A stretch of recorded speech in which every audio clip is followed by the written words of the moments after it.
ज्ञानोबाऱ्यांना ज्ञानराज म्हटलेलं आहे. ज्ञानदेव अशा प्रकारचं नाव आहे. योगिक दृष्टीनं ज्ञानराज या शब्दाचा अर्थ काय आहे? यो ज्ञानेन राजते स ज्ञानराज, जो ज्ञानामुळे शोभू लागलेला आहे.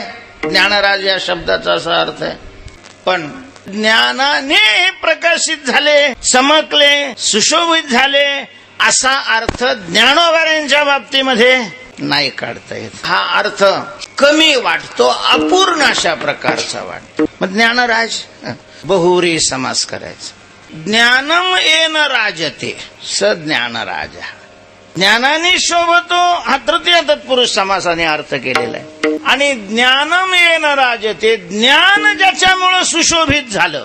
जगामध्ये ज्ञानाला ज्यांच्यामुळे शोभा आली, त्याला जी शोभा प्राप्त झाली ही कोणामुळे झाली? ज्ञानामुळे. म्हणून ज्ञानाला ज्यांनी उजेडात आणलं ते ज्ञानराज.